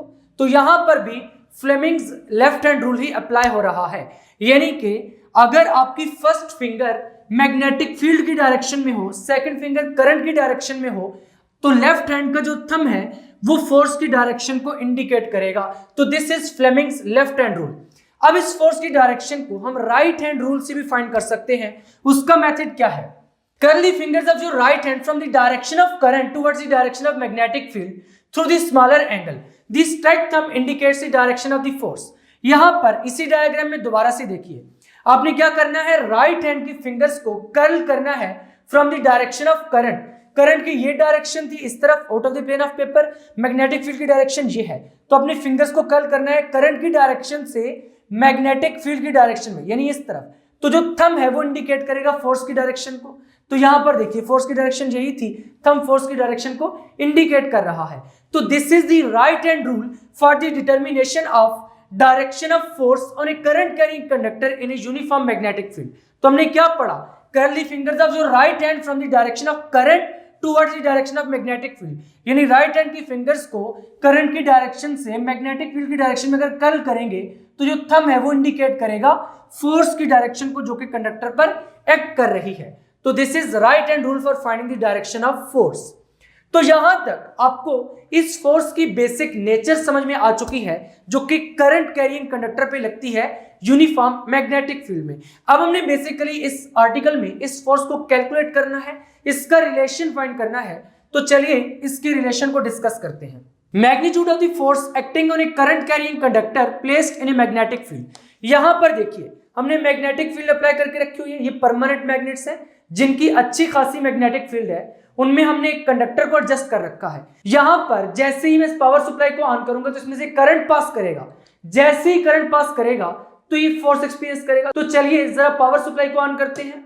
यहां पर अब इसने जो फोर्स एक्सपीरियंस की है, what is the magnitude of this force, इस फोर्स को हमने कैलकुलेट करना है। तो सबसे पहले यहां पर हमने यही बात लिखी है, consider straight conductor carrying steady current and placed perpendicular to uniform magnetic field. यहां पर देखिए ये एक स्ट्रेट कंडक्टर है जो कि बिल्कुल सीधा है। यहां पर हमने इन परमानेंट मैग्नेट्स के जरिए मैग्नेटिक फील्ड अप्लाई करके रखी हुई है। मैग्नेटिक फील्ड की डायरेक्शन क्या है, ये डायरेक्शन मैग्नेटिक फील्ड की इस तरीके से, और ये जो करंट कैरिंग कंडक्टर है इसकी ओरिएंटेशन ऐसे है, यानी मैग्नेटिक फील्ड ऐसे है, इसकी डायरेक्शन ऐसे है। तो क्या बनना, 90 का एंगल, इट्स मीन के दोनों आपस में परपेंडिकुलर होंगे। तो यहां पर हमने ये बात देखी है कि परपेंडिकुलर होने चाहिए। Experimental observations show that magnitude of the force is directly proportional to the current I flowing through the conductor. देखो बच्चों, यहां पर अगर मैं इस कंडक्टर में से पास होने वाले करंट को इंक्रीज करूं तो क्या होगा, कि जो फोर्स एक्सपीरियंस करेगा वो बढ़ जाएगी। इसका मतलब है कि जो करंट करी कंडक्टर पर मैग्नेटिक फील्ड में फोर्स एक्ट करती है वो डायरेक्टली प्रोपोर्शनल है current flowing through the conductor के। इसके साथ साथ अगर मैं इस कंडक्टर की लेंथ इंक्रीज कर दूं तो उस केस में भी ये वाली जो फोर्स है ना ये इंक्रीज कर जाएगी। इसी के साथ साथ अगर मैग्नेटिक फील्ड को इंक्रीज कर दिया जाए, यानी कि यहां पर ज्यादा मैग्नेटिक फील्ड वाले मैग्नेट्स रख दिए जाएं, तो उस केस में फोर्स क्या करेगी, इंक्रीज कर जाएगी। Experimental observations show that magnitude of the force is directly proportional to current type flowing through the conductor. जितना ज्यादा करंट फ्लो करेगा इतनी ज्यादा फोर्स कंडक्टर एक्सपीरियंस करेगा। इसका मतलब यह है कि force is directly proportional to current I. Second point क्या है, the length of the conductor, यानी कंडक्टर की लेंथ जितनी इंक्रीज करेगी इतनी ज्यादा फोर्स उस पर एग्जर्ट होगी। तो इसका मतलब है कि force is directly proportional to L. Third क्या था, magnetic field, the strength of external magnetic field B, that is force is directly proportional to strength of magnetic field B. अब इसको मैं 1 कह देता हूं। देखो इसको आप इक्वेशन तो नहीं कर सकते क्योंकि इक्वल का साइन नहीं है, तो यहां पर इसको 2 कह दीजिए, इसके साथ साथ इसको 3 कह दीजिए। अब ये जो मैग्नेटिक फील्ड स्ट्रेंथ है ना जिसको हमने बी से रिप्रेजेंट किया है, it is also known as magnetic induction. बच्चों आपने एक बात याद रखनी है कि magnetic field is a different thing and magnetic field strength is a different thing. याद रखिए मैग्नेटिक फील्ड कोई मेजरेबल क्वांटिटी नहीं है, बल्कि magnetic field strength is a measurable quantity. Magnetic field को तो जस्ट हम लाइन से रिप्रेजेंट कर देते हैं, यानी ऐसा रीजन इन स्पेस जिसमें कोई मूविंग चार्ज फोर्स एक्सपीरियंस करता है उसको मैग्नेटिक फील्ड कहते हैं। यानी magnetic field is basically a region. लेकिन जो मैग्नेटिक फील्ड स्ट्रेंथ है ना, it is a physical quantity, इसको मेजर किया जा सकता है क्योंकि स्ट्रेंथ किसी भी पॉइंट पर डिफाइन होती है। यानी अगर यहां पर ये एक मैग्नेट प्रेजेंट है तो इस मैग्नेट का जो मैग्नेटिक फील्ड यहां पर प्रेजेंट है उसमें इस पॉइंट पर मैग्नेटिक फील्ड की स्ट्रेंथ कितनी है, it is known as magnetic field strength. लेकिन फील्ड तो यहां पर प्रेजेंट है, मान लो अगर ये नॉर्थ पोल है और ये साउथ पोल है तो मैग्नेटिक फील्ड लाइंस ऐसे जाएंगी, यानी यहां पर फील्ड तो प्रेजेंट हो गई, लेकिन उस केस में मैग्नेटिक फील्ड स्ट्रेंथ को हम डिफाइन करेंगे किसी भी पॉइंट पर, यानी इस पॉइंट पर मैग्नेटिक फील्ड स्ट्रेंथ कितना है। तो magnetic field strength is a measurable physical quantity, but magnetic field itself is not measurable quantity. तो यहां पर हमने इसी बात को लिखा है, the strength of magnetic field is called magnetic induction. यही जो मैग्नेटिक फील्ड स्ट्रेंथ है ना बी, इसको हम मैग्नेटिक इंडक्शन का नाम भी देते हैं और बी से डिनोट करते हैं।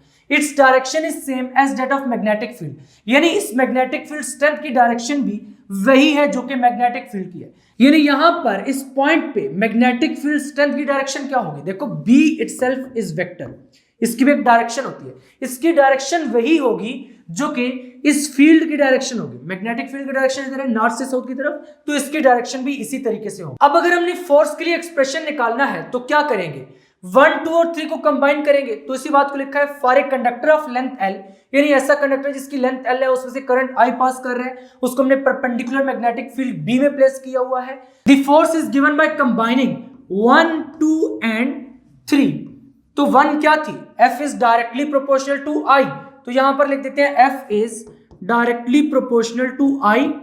सेकेंड फैक्टर क्या था, सेकेंड फैक्टर वाज लेंथ, तो यहां पर L लिख दीजिए। थर्ड फैक्टर क्या था, मैग्नेटिक फील्ड, तो यहां पर B लिख दीजिए। अब इस प्रोपोर्शनैलिटी को हटाकर यहां पर इक्वल लेकर आने के लिए हमें क्या लगाना पड़ेगा, एक कांस्टेंट लगाना पड़ेगा। तो कांस्टेंट यहां पर मान लो K लगाते हैं और हर करके लिख देंगे F is equal to KBIL, यानी magnetic field into current into length of the conductor. अब एक्सपेरिमेंटली ये भी डिटरमिन किया गया कि यहां पर ये जो कांस्टेंट ऑफ प्रोपोर्शनैलिटी है इसकी वैल्यू SI यूनिट्स में 1 है। तो यहां पर फिर हम लिख देंगे in SI units, in SI units, यानी SI यूनिट्स में इसकी वैल्यू क्या है, K is equal to 1। The value of K is equal to 1, therefore F is equal to BIL, F is equal to BIL। आपने याद रखना है ये हम magnitude of this force calculate कर रहे हैं। यहां पर कुछ स्टूडेंट्स वेक्टर लगा देते हैं, लेकिन हमने हेडिंग क्या लगाई थी, magnitude of the force acting on a current carrying conductor placed in a magnetic field. तो यहां पर this is F is equal to BIL, B is magnetic field strength, I is current, L is the length of conductor. अब इस equation को आप equation number 4 का नाम दे दीजिए। यहां से अब हमने इस B यानी कि मैग्नेटिक इंडक्शन या फिर मैग्नेटिक फील्ड स्ट्रेंथ को डिफाइन करना है। तो इसको डिफाइन करने के लिए हम क्या करेंगे, IL को उठाकर इधर ले आएंगे, B is equal to F over IL। तो क्या लिखेंगे, from equation 4 B is equal to F over IL। अब यहां से डेफिनेशन निकालने के लिए मैं क्या करूंगा, करंट को 1 एम्पियर पुट कर दूंगा, लेंथ को 1 मीटर पुट कर दूंगा, तो B is equal to F हो जाएगा। देखो बच्चों, B is equal to F divided by 1 ampere into 1 metre, यानी कि magnetic field is equal to force acting on a conductor whose length is 1 metre carrying a current of 1 ampere. बस simple सी wording में लिख दीजिए।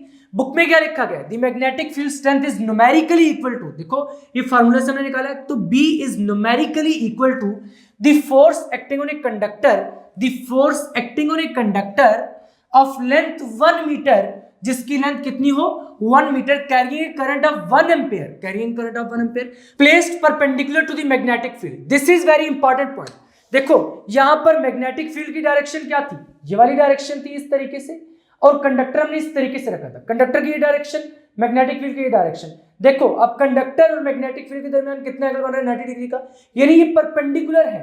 अगर ये conductor magnetic field के साथ पैरेलल में हो जाता, यानी मैग्नेटिक फील्ड की डायरेक्शन भी यही होती और कंडक्टर भी इसी तरीके से रखा हुआ होता, तो उस केस में कंडक्टर पर कोई फोर्स नहीं लगनी थी। लेकिन क्योंकि यहां पर कंडक्टर इस तरीके से है और मैग्नेटिक फील्ड की डायरेक्शन इस तरीके से है, यहां पर आप इस व्हाइट वाली लाइन और इस ब्लैक वाले में देखें कितना एंगल बन रहा है, 90 डिग्री का, ये परपेंडिकुलर है। इसी वजह से जैसे ही मैं इसको ऑन करता हूं तो कंडक्टर क्या करता है, फोर्स एक्सपीरियंस करता है, क्योंकि ये conductor perpendicular to the magnetic field है। अगर ये मैग्नेटिक फील्ड के साथ पैरेलल में होता तो इस पर कोई फोर्स एक्ट नहीं होनी थी। तो ये वाली डेफिनेशन काफी इंपॉर्टेंट डेफिनेशन है, अक्सर पेपर्स में ये वाली डेफिनेशन आती रहती है, इसलिए आपने इसको अच्छे तरीके से याद करना है। The magnetic field strength is numerically equal to the force.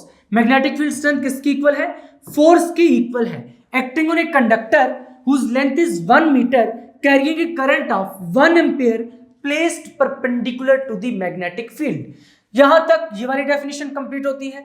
अब नेक्स्ट चलते हैं यूनिट ऑफ मैग्नेटिक इंडक्शन। ये जो मैग्नेटिक इंडक्शन या फिर मैग्नेटिक फील्ड स्ट्रेंथ है, इसका यूनिट है टेस्ला। टेस्ला एक साइंटिस्ट का नाम है और ये टेस्ला सर थे, इनकी इलेक्ट्रोमैग्नेटिज्म में काफी सारी कंट्रीब्यूशन है, तो इन्हीं के नाम पर मैग्नेटिक फील्ड स्ट्रेंथ या फिर मैग्नेटिक इंडक्शन का यूनिट रखा गया है, और उसको हम कंप्लीट वर्ड की फॉर्म में इस तरीके से लिखते हैं, स्मॉल टी से, और जब सिंबल की फॉर्म में लिखते हैं तो कैपिटल टी लिखते हैं। The SI unit of magnetic field strength और magnetic induction is tesla which is represented by capital T. अब यहां पर टेस्ला को हम किस तरीके से रिप्रेजेंट कर सकते हैं, इस रिलेशन को देखिए, B is equal to F over IL। यहां पर मैं दोबारा से लेफ्ट साइड पर लिख देता हूं, B is equal to F over IL। यहां से अगर मैं मैग्नेटिक फील्ड स्ट्रेंथ या फिर मैग्नेटिक इंडक्शन को 1 टेस्ला पुट करूं और बाकी सारी क्वांटिटीज की वैल्यू में 1 पुट कर दूं, तो क्या बन जाएगा, 1 newton divided by 1 ampere into 1 metre, यही बन जाएगा। यहां से अगर मैं इसको ऊपर लेकर जाऊं एम्पियर और मीटर को, तो क्या बनेगा, 1 tesla is equal to 1 newton, ampere power -1, metre power -1। तो यहां से क्या मिला हमें, 1 tesla is equal to 1 newton, ampere power -1, metre power -1। अब यहां पर हमने 1 टेस्ला की डेफिनेशन में लिखनी है। देखो बच्चों, जिस तरह मैस का यूनिट है किलोग्राम, लेंथ का यूनिट है मीटर, आपको समझ आता है कि 1 मीटर कितनी लेंथ है, 1 किलोग्राम कितना मैस है, यानी कुछ ना कुछ फीलिंग है। तो इसी तरीके से 1 टेस्ला कितना मैग्नेटिक इंडक्शन या फिर कितनी मैग्नेटिक फील्ड स्ट्रेंथ है, इसको किस तरीके से डिफाइन करेंगे। मैंने आपको बताया था किसी भी यूनिट को डिफाइन करने के लिए आपने क्या करना है, रिलेशन में 1 पुट कर देना है। तो यहां पर देखो हमने 1 tesla is equal to 1 newton divide by 1 ampere into 1 metre put करके रखा हुआ है। तो कैसे लिखेंगे, the magnetic induction is said to be 1 tesla, यानी मैग्नेटिक इंडक्शन को 1 टेस्ला कहेंगे if it exerts 1 newton force on a conductor. अगर ये 1 न्यूटन फोर्स एक्सर्ट करे कौन से कंडक्टर पर, कंडक्टर ऑफ लेंथ 1 मीटर, ऐसा कंडक्टर जिसकी लेंथ 1 मीटर हो, placed at right angle to the magnetic field. जो तो मैं आपको पहले बता चुका हूं कि कंडक्टर कैसे होना चाहिए, मैग्नेटिक फील्ड के परपेंडिकुलर होना चाहिए। When 1 ampere current passes through it, और उसमें से कितना करंट पास कर रहा हूं, 1 एम्पियर। तो यहां से आप इजीली ये वाली डेफिनेशन लिख सकते हैं, the magnetic induction is said to be 1 tesla if it exerts the force of 1 newton on a conductor of length 1 metre placed perpendicular to the magnetic field carrying a current of 1 ampere. बस इस relation को याद करते हुए आप easily इस definition को लिख सकते हैं। तो यहां पर इस डेफिनेशन को याद करने की यही ट्रिक है कि आप फार्मूला में सब क्वांटिटीज की वैल्यू 1 पुट कर दें। जब 1 पुट करेंगे तो वहां से 1 टेस्ला की डेफिनेशन निकलकर आ जाएगी और आप इस डेफिनेशन को प्रॉपर्ली अपनी वर्डिंग में लिख सकते हैं। नेचर ऑफ मैग्नेटिक इंडक्शन, यहां पर अब हमें देखना है कि मैग्नेटिक इंडक्शन वेक्टर क्वांटिटी है या फिर स्केलर क्वांटिटी है। देखो बच्चों, मैग्नेटिक इंडक्शन के बारे में मैं आपको पहले बता चुका हूं कि जो मैग्नेटिक फील्ड स्ट्रेंथ है इसकी डायरेक्शन होती है, तो it is a vector quantity. देखो इसकी डायरेक्शन क्या होती है, जो मैग्नेटिक फील्ड की डायरेक्शन है, मैग्नेटिक फील्ड लाइंस की डायरेक्शन क्या होती है, नॉर्थ से साउथ, तो यहां पर इसकी डायरेक्शन भी इसी तरीके से होगी। इसका मतलब है कि मैग्नेटिक इंडक्शन या फिर मैग्नेटिक फील्ड स्ट्रेंथ एक वेक्टर क्वांटिटी है, उसकी डायरेक्शन वही होगी जो कि मैग्नेटिक फील्ड की डायरेक्शन है। अभी हमने एक रिलेशन पढ़ा है F is equal to BIL। अब हमें मालूम है कि जो फोर्स है ये एक वेक्टर क्वांटिटी है, इसकी प्रॉपर डायरेक्शन होती है। जब लेफ्ट साइड पे वेक्टर क्वांटिटी है तो राइट साइड को सॉल्व करके भी वेक्टर क्वांटिटी ही बननी चाहिए। तो इसका मतलब है कि यहां पर इनमें जो क्वांटिटीज वेक्टर है उनको हमें देखना पड़ेगा। देखो करंट तो कभी भी वेक्टर क्वांटिटी नहीं हो सकती। In any case current is not vector quantity, current हमेशा स्केलर क्वांटिटी होगी। बाकी क्या रह जाता है, मैग्नेटिक इंडक्शन और लेंथ। देखो मैग्नेटिक इंडक्शन या फिर मैग्नेटिक फील्ड स्ट्रेंथ, इसके बारे में तुम देख चुके हैं कि ये वेक्टर क्वांटिटी है। इसका मतलब है कि B पर तो हम वेक्टर लगा सकते हैं, I पर कभी भी वेक्टर नहीं लगा सकते। यहां पर वेक्टर प्रोडक्ट या फिर डॉट प्रोडक्ट बनाने के लिए लाजमी तौर पर ये जो L है ये वेक्टर होना चाहिए, क्योंकि इसी केस में तो ये रिलेशन बनेगा। लेफ्ट साइड पर ऑलरेडी फोर्स है, फोर्स इज ऑलरेडी वेक्टर, तो राइट साइड से भी हमें वेक्टर क्वांटिटी ही मिलनी चाहिए। करंट वेक्टर नहीं हो सकता, magnetic field strength already vector है। अगर डॉट या क्रॉस लेना है तो वो दो वेक्टर्स का होता है। इसका मतलब है कि अगर B और L के दरमियान हमें डॉट प्रोडक्ट या फिर क्रॉस प्रोडक्ट लेना पड़ा तो L लाजमी तौर पर क्या होगा, वेक्टर होगा। तो इस फार्मूला में हम L को क्या ट्रीट करेंगे, वेक्टर ट्रीट करेंगे। जिस तरह पहले हम इलेक्ट्रिक फ्लक्स वाले आर्टिकल में पढ़ चुके हैं ना कि एरिया वेक्टर, इसी तरीके से यहां पर हमारे पास लेंथ एक वेक्टर क्वांटिटी होगी। The length of conductor can be represented by vector L vector. इसके ऊपर L वेक्टर होगा इस तरीके से arrow, whose magnitude equals the length of the conductor, जिसका मैग्नीट्यूड कितना होगा, लेंथ ऑफ द कंडक्टर की इक्वल होगा। ये कंडक्टर की जितनी लेंथ है उतना ही मैग्नीट्यूड होगा इस एल वेक्टर का। Direction is along the direction of current flow. Generally तो लेंथ की डायरेक्शन नहीं होती, लेंथ का जस्ट मैग्नीट्यूड होता है, लेकिन यहां पर क्योंकि हमने इसको एल वेक्टर लिया है तो इसकी कोई ना कोई डायरेक्शन भी तो फिर होनी चाहिए। तो इसकी डायरेक्शन हम कहते हैं कि जिधर करंट की डायरेक्शन है। यहां पर अगर इस सेटअप में देखा जाए तो करंट की डायरेक्शन किधर है, करंट की डायरेक्शन इस तरफ है, यानी कि out of the plane of paper इस तरफ है करंट की डायरेक्शन। और अगर हम इस कंडक्टर के लिए एल वेक्टर यूज करें तो एल वेक्टर की डायरेक्शन भी किधर होगी, इधर होगी, क्योंकि करंट इधर फ्लो करके जा रहा है, एल वेक्टर की डायरेक्शन भी इधर ही होगी, यानी कि एल वेक्टर की डायरेक्शन भी इधर होगी और इसमें जो करंट फ्लो कर रहा है उसकी डायरेक्शन भी इधर ही होगी। इसका मतलब है कि एल वेक्टर करंट की डायरेक्शन में ही होगा। तो यहां तक हमें समझ आ चुका है कि वेक्टर फॉर्म में रिप्रेजेंट करने के लिए हम बी को भी वेक्टर लेंगे और एल को भी वेक्टर लेंगे। अब नेक्स्ट स्टेप क्या आता है, नेक्स्ट स्टेप ये है कि क्या डॉट प्रोडक्ट होगा या फिर क्रॉस प्रोडक्ट होगा। इसको निकालने के लिए हमें क्या देखना पड़ेगा, हमें ये देखना पड़ेगा कि यहां पर फोर्स किस वक्त मैक्सिमम होगी, फोर्स किस वक्त मैक्सिमम होगी। लेक्चर के स्टार्ट से हम यही बात कर रहे हैं कि जो कंडक्टर है ये परपेंडिकुलर होना चाहिए किसके, मैग्नेटिक फील्ड के। उस केस में फोर्स एक्सपीरियंस करेगा, यानी कंडक्टर परपेंडिकुलर होना चाहिए मैग्नेटिक फील्ड के। अगर एल वेक्टर इधर है तो बी वेक्टर किधर होना चाहिए, इधर होना चाहिए। अगर 90 का एंगल बनेगा तो उसी केस में हमारे पास क्या होगी, फोर्स मैक्सिमम होगी। तो कौन सा फंक्शन 90 डिग्री पर मैक्सिमम होता है, साइन 90 डिग्री मैक्सिमम होता है या cos 90 डिग्री। देखिए साइन 90 डिग्री मैक्सिमम होता है या फिर cos 90 डिग्री, कौन सा मैक्सिमम होता है जरा कमेंट्स में बताइए। साइन 90 डिग्री की वैल्यू क्या होती है 1, cos 90 डिग्री की वैल्यू क्या होती है 0। इसका मतलब है कि हमें इस रिलेशन में साइन थीटा लेकर आना पड़ेगा। तो साइन थीटा कौन से प्रोडक्ट में आता है, स्केलर में या वेक्टर में, वेक्टर प्रोडक्ट में आता है। तो यहां से फिर हमें पता चलता है कि L और B इन दोनों का क्या होगा, वेक्टर प्रोडक्ट होगा। यहां से ये रिलेशन निकल कर आएगा वेक्टर फॉर्म में। तो ये है लॉजिकल रिलेशन किसी भी एक्सप्रेशन को वेक्टर फॉर्म में लेकर आने के लिए कि आपने उस एक्सप्रेशन को प्रॉपर्ली ऑब्जर्व करना है। जैसे यहां पर मैंने आपको बताया कि साइन 90 डिग्री क्योंकि मैक्सिमम है तो इस केस में साइन थीटा लगेगा। साइन किस में आता है? वेक्टर प्रोडक्ट में। तो यहां पर हम क्या लगाएंगे? क्रॉस प्रोडक्ट लगाएंगे। अब स्टूडेंट्स क्या समझते हैं कि शायद ऐसे ही ये फार्मूला आ गया, इसकी कोई डेरिवेशन नहीं है। हालांकि फार्मूला का प्रॉपर लॉजिकल सेंस होता है जो कि मैंने आपको यहां पर बताया है। अब इसी पॉइंट को उठाकर लिख देते हैं, force on a current carrying conductor inclined to the magnetic field, यानी कि मैग्नेटिक फील्ड के परपेंडिकुलर नहीं, अब ये कंडक्टर ये इंक्लाइंड है तो उस केस में हमें क्या लगाना पड़ेगा? साइन थीटा लेकर आना पड़ेगा। लेकिन कैसे लेकर आएंगे? यहां पर इस डायग्राम को ऑब्जर्व कीजिए। मान लें ये एल वेक्टर है और ये वाला जो वेक्टर है दिस इज बी वेक्टर, इसको मैं बी वेक्टर कह देता हूं, इसको एल वेक्टर कह देता हूं। और बी वेक्टर और एल वेक्टर के दरमियान जो एंगल बन रहा है that is theta, that is theta. L का वो वाला कंपोनेंट फोर्स में कंट्रीब्यूट करेगा जो कि इधर होगा, तो इसका मतलब कि हमें एल का ये वाला कंपोनेंट फाइंड करना पड़ेगा। देखो हमने already rectangular components of vector में एक बात पढ़ रखी है कि अगर इस तरीके से यहां पर एक्स एक्सिस हो, ये वाई एक्सिस हो, ये ए वेक्टर हो और ए वेक्टर एक्स एक्सिस के साथ एंगल कितना बना रहा हो? थीटा, तो उस केस में यहां पर एक्स एक्सिस के लंब जो कंपोनेंट बनता है वो क्या बनेगा? ए cos थीटा, क्योंकि दिस इज ए वेक्टर। और वाई एक्सिस के लंब जो कंपोनेंट बनेगा इस तरीके से वो कौन सा होगा? ए sin theta. This is just rough फर्क। अब जिस लाइन के साथ ए वेक्टर एंगल थीटा बना रहा है उस लाइन के लंब जो कंपोनेंट है वो ए cos थीटा है। इसका मतलब कि जिस लाइन के साथ थीटा बने उस लाइन के लंब जो कंपोनेंट आएगा वो cos वाला कंपोनेंट होगा। तो अगर एल को भी हम रेक्टेंगुलर कंपोनेंट्स में रिजॉल्व करें, इधर परपेंडिकुलर ड्रॉप करके और इधर परपेंडिकुलर ड्रॉप करके, तो थीटा इस लाइन के साथ है, तो इस केस में ये वाला जो कंपोनेंट होगा it will be L cos theta, यानी इस कंपोनेंट को मैं क्या लिखूंगा? L cos theta. तो एल cos थीटा के परपेंडिकुलर जो कंपोनेंट होगा that would be L sin theta. तो इसका मतलब कि ये वाला कंपोनेंट क्या बनता है? L sin theta. और जो कंपोनेंट इसके पैरेलल होगा वो भी क्या बन जाएगा? L sin theta. हमें यहां पर ये कैसे मालूम हुआ कि it is L sin theta?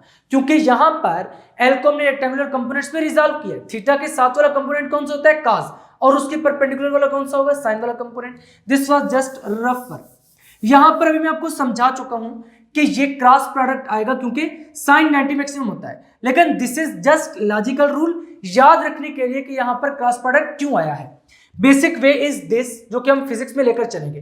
Consider conductor of length L placed at an angle theta with respect to magnetic field, यानी हमने एल को किधर प्लेस किया है? मैग्नेटिक फील्ड से कुछ एंगल पर प्लेस किया। पहले तो हम क्या करते थे? इसको मैग्नेटिक फील्ड के सीधा सीधा परपेंडिकुलर प्लेस कर देते थे, लेकिन यहां पर हमने सीधा सीधा परपेंडिकुलर नहीं प्लेस किया बल्कि बी के साथ कुछ एंगल पर प्लेस किया, that is theta. Only the component of L vector perpendicular to b vector which is L sin theta contributes to the force as shown in figure, उसको हमने इस फिगर में शो कर दिया है।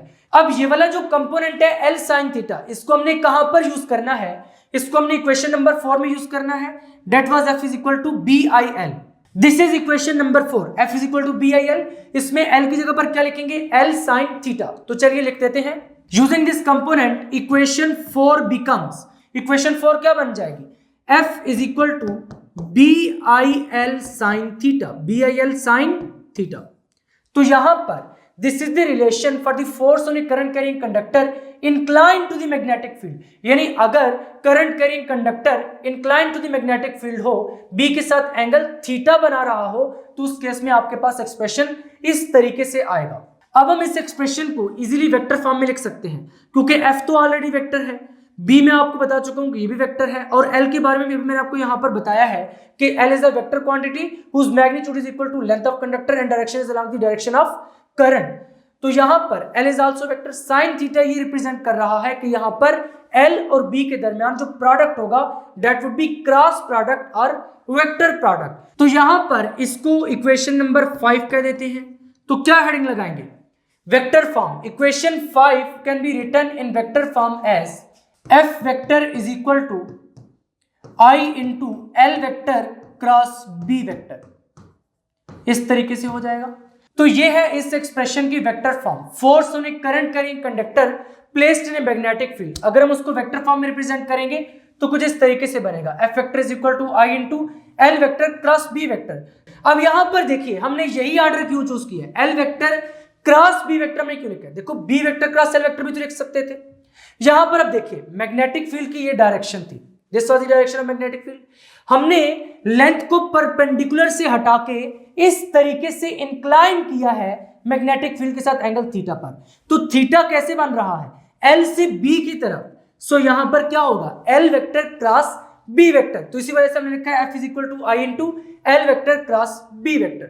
अब यहां पर बच्चों इस तरीके के जो एक्सप्रेशंस होते हैं जिनमें क्रॉस प्रोडक्ट या फिर डॉट प्रोडक्ट आता है, उनका हमने फिर मैक्सिमम और मिनिमम भी डिस्कस करना होता है कि फोर्स किस केस में मैक्सिमम होगी और किस केस में मिनिमम होगी। तो यहां पर स्पेशल केसेस की हेडिंग लगाएंगे। सबसे पहले मिनिमम फोर्स वाला केस लिखते हैं। The force becomes minimum when the conductor is parallel to the magnetic field। ये तो ऑलरेडी मैं आपको लेक्चर में बता चुका हूं कि जब कंडक्टर को आप मैग्नेटिक फील्ड के साथ पैरेलल में रख देंगे तो उस पर कोई फोर्स एक्ट नहीं होगी। तो यहां पर फिर हम क्या लिखेंगे? As F vector is equal to I × L vector cross B vector. यही हमने रिलेशन पढ़ा है। This implies that F = ILB sin theta हो जाएगा अगर इसको ओपन करके लिखेंगे, क्योंकि मैग्नीट्यूड लिख रहे हैं यहां पर। When theta is equal to 0 degree, when theta is equal to 0 degree, तो इस केस में क्या हो जाएगा? F = ILB sin 0 degree। जब sin 0 डिग्री होगा तो इस केस में रिलेशन क्या बन जाएगा? This implies that F = ILB into 0 हो जाएगा, क्योंकि sin 0 is 0। तो यहां पर सिंस करके लिख देंगे sin 0 degree is equal to 0। तो यहां से क्या बन जाएगा? This implies that F = 0। इसका मतलब ये है कि जब आप कंडक्टर को मैग्नेटिक फील्ड के साथ पैरेलल में प्लेस करेंगे तो उस केस में कंडक्टर पर कोई फोर्स नहीं लगेगी। ये हमने इस रिलेशन से प्रूव भी करके दिखा दिया, F = 0। अब नेक्स्ट केस क्या होगा? Maximum force. मैक्सिमम कब होगी? जब परपेंडिकुलर होगा, यानी कि यहां पर sin 90 डिग्री आएगा। तो यही हेडिंग लगाइए, maximum force. The force is maximum and equal to BIL when the conductor is perpendicular to the magnetic field, theta is equal to 90 degree। यहां पर क्या लिखेंगे? as F = क्योंकि हम ऑलरेडी वेक्टर लिख चुके हैं तो यहां पर वेक्टर लिखने की जरूरत नहीं है, डायरेक्ट मैग्नीट्यूड लिख दीजिए। F = BIL sin theta. यही रिलेशन है। अब इस केस में हमने थीटा को क्या पुट करना है? 90 डिग्री पुट करना है। when theta is equal to 90 degree, when theta is equal to 90 degree, तो उस केस में F = BIL sin 90 डिग्री हो जाएगा। This implies that F = BIL into 1 हो जाएगा, क्योंकि हमने ऑलरेडी पढ़ रखा है sin 90 degree is equal to 1। आपने मैथमेटिक्स में पढ़ रखा है, फिजिक्स में भी हम बार बार यूज करते हैं। sin 90 डिग्री किसके इक्वल होता है? 1 के इक्वल। तो this implies that F = BIL। तो हमने यही बात की थी, the force is maximum and equal to BIL when the conductor is perpendicular to the magnetic field। यानी जब थीटा B और L के दरमियान 90 डिग्री होगा तो उस केस में जो हमारे पास रिलेशन बनेगा that would be F = BIL। और अगर आपको याद हो तो जो हमारे पास इक्वेशन नंबर 4 थी वो भी यही थी, क्योंकि वहां पर हमने क्या कंसिडर किया था कि जो कंडक्टर है वो मैग्नेटिक फील्ड के परपेंडिकुलर है, तो हमने जनरली वाला रिलेशन लिखा था F = BIL। तो यहां तक ये वाला आर्टिकल कंप्लीट होता है। फाइनली आज के लेक्चर में हमने क्या क्या पढ़ा है? सबसे पहले इलेक्ट्रोमैग्नेटिज्म के बारे में देखा था, उसके बाद हमने देखा कि मैग्नेटिक फील्ड क्या होती है, फिर मैग्नेटिक फील्ड को हम रिप्रेजेंट किस तरीके से करते हैं। देन हमने ये देखा कि किसी भी स्ट्रेट कंडक्टर के अराउंड मैग्नेटिक फील्ड की डायरेक्शन क्या होती है, फिर वो सर्कल्स में क्यों फॉर्म होती है। उसके बाद हमने एक्सपेरिमेंटली देखा है किस तरीके से current carrying conductor uniform magnetic field में फोर्स एक्सपीरियंस करता है। देन हमने एक्सप्रेशन निकाला है उस फोर्स का जो कि करंट कैरिंग कंडक्टर एक्सपीरियंस करता है यूनिफॉर्म मैग्नेटिक फील्ड में। ये वाला जो आर्टिकल है इसमें से शॉर्ट क्वेश्चन भी बन सकते हैं और इसके साथ साथ लॉन्ग क्वेश्चन भी बन सकता है। लॉन्ग क्वेश्चन के रिस्पेक्ट से ये आर्टिकल काफी इंपॉर्टेंट आर्टिकल है। आपसे डायरेक्ट लॉन्ग क्वेश्चन में कहा जा सकता है derive an expression for the force on a current carrying conductor placed in a uniform magnetic field. इसके साथ साथ very important short question Fleming's left hand rule, ये बार बार पेपर्स में पूछा जाता है। और फिर उसके बाद हमने जो राइट हैंड रूल पढ़ा है, क्वेश्चन इस तरीके से आता है state right hand rule for determination of the direction of force acting on a current carrying conductor placed in uniform magnetic field. तो वहां पर हमने राइट हैंड रूल की वाली स्टेटमेंट लिख देंगे जो कि आपको पढ़ाई थी।